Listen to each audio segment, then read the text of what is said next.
Concept में आप accounting principles का आपसे डिस्कस करना चाहूँगा, जो कि आपके अकाउंटिंग का हमेशा से पार्ट रहेगा, हमेशा से। कभी भी कोई, चाहे आप ए लेवल्स के हों, ए लेवल्स ओ लेवल्स के हों, ए लेवल्स के हों, बी कॉम के हों, आप इंटर कॉमर्स के हों, ये चीज़ हमेशा आपके पास आएगी। एक कॉन्सेप्ट होता है अक्रूवल्स का, एक होता है प्री पेमेंट्स का कॉन्सेप्ट। आप लोगों के पास अक्सर सवाल ऐसे आते होंगे कि अच्छा, मैं क्लोजिंग ईयर जो ले रहा हूँ ना, वो 31 दिसंबर 2023 है। हम प्री पेमेंट्स को और एडवांसेस को डिस्कस करें। फॉर एग्जाम्पल सपोज करो 1 दिसंबर 2023 को एक कंपनी जो है वो किसी को एडवांस में पैसे दे देती है, सप्लायर्स को पैसे दे देती है या वेंडर्स को पैसे दे देती है कि वे बोलते हैं कि मैं आपको 1 लाख रुपए दे रहा हूँ, चाहिए, मैं आपको 1 लाख रुपए दे रहा हूँ 3 साल की। तो अगर आप या 4 साल लेते हैं, 5 साल लेते हैं, 5 साल रुपये अगर मैं लेता हूँ, 5 ईयर्स, 5 महीने के लिए देता हूँ, ईयर्स भी ले सकते हो, मंथ भी ले सकते हो, तो कितना हो जाता है? अगर फॉर एग्जाम्पल 20,000 हो जाता है, सही है ना दोस्तों? तो जब 20,000 हो जाता है तो ये कितने महीने के लिए हो गया? दिसंबर के लिए, दिसंबर 2023 के लिए, जनवरी 2024 के लिए, फरवरी 2024 के लिए, मार्च 2024 के लिए और अप्रैल के लिए, तो 3-4 अप्रैल 2024 के लिए। तो हमारे पास जो एक्सपेंस रिकॉर्ड किया जाएगा एट द क्लोजिंग ईयर, वो किस महीने का किया जाएगा? इस महीने की, सही है ना? यानी कि मैं ये कहूँगा कि शुरू में मैं इस लाख रुपए की पेमेंट की क्या एंट्री पास करूँगा दोस्तों? और कि मैं advance debit, advance to suppliers को मैं डेबिट करूँगा 100,000 से। मैं इधर लिख रहा हूँ दोस्तों, देखिएगा, यहाँ लिख लेता हूँ, यहाँ लिख रहा हूँ, आपके गूगल्स के अंदर लिख रहा हूँ, तो थोड़ा सा कंफ्यूज नहीं होगा। एडवांस डेबिट है लाख रुपये से, और बैंक मेरा क्रेडिट हो जाएगा लाख। ये एंट्री कब पास की मैंने? 1 दिसंबर 2023 को। जब मैं क्लोज करूँगा अपना फाइनेंशियल ईयर, तो ये एक्सपेंस तो मेरे पास 31 दिसंबर में आ जाएगा, इस बुक्स में आ जाएगा। तो मैं क्या करूँगा? एडवांस एक्सपेंस डेबिट 20,000 से और एडवांस क्रेडिट 20,000 से। हो गया? तो 1 साल का तो आपने क्या कर दिया? एक्सपेंस आउट कर दिया इस फाइनेंशियल ईयर के लिए। अब बात ये आती है कि लाख रुपए में से 20,000 रुपये चले गए, अब 80,000 रुपये का मैं क्या करूँगा? क्वेश्चन। तो ये 80,000 जो होते हैं, ये आपका एसेट बन जाता है और फाइनेंशियल ईयर 2024 के लिए।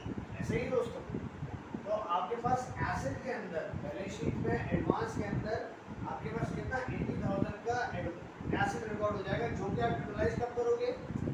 फाइनेंशियल ईयर 2024 के अंदर। तो ये कॉन्सेप्ट किसके लिए हो गया? एडवांस के लिए। मैं फिर रिपीट करता हूँ, 1 दिसंबर 2023 को आपने लाख रुपए दिए, उसकी एंट्री हमने प्रपोज कर दी कि भाई एडवांस डेबिट और आपका बैंक क्रेडिट हो गया। अब ये वाला जो टेन्योर है, इसका तो एक्सपेंस हमें रिकॉर्ड करना ही करना नहीं। 31 दिसंबर 2023 में पुराना तो अकाउंटिंग की गलत हो जाएगी, सही है? तो मैंने 80,000 को तो यहाँ पे क्या कर दिया? 20,000 को तो मैंने क्या कर दिया? यहाँ पे एक्सपेंस आउट कर दिया इस फाइनेंशियल ईयर के अंदर। अब ये जो 1 और 3 4 महीने का जो एक्सपेंस 20,000 का है, वो मेरा क्या बन गया? एसेट बन गया। किस पीरियड के लिए? फाइनेंशियल ईयर 2023 के लिए मेरा एसेट बन गया, जिसको मैं यूटिलाइज करूँगा 2024 के अंदर। इसी तरीके से रिवर्सल एंट्रीज प्रपोज करूँगा जनवरी 2024 में, फरवरी 2024 में, मार्च और अप्रैल। सही दोस्तों, ये तो कॉन्सेप्ट हो गया आपके पास प्री पेमेंट्स का। क्लियर है दोस्तों? अब अक्रूवल्स की बात करें, ये कॉन्सेप्ट क्या है? दूसरा कॉन्सेप्ट आता है अक्रूवल्स का।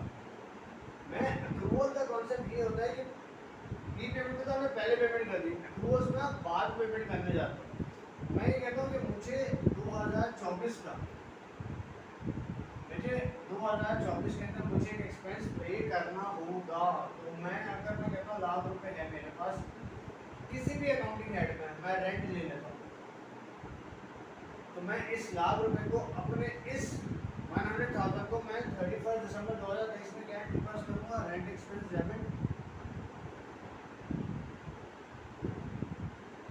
100,000 से, और रेंट पेबल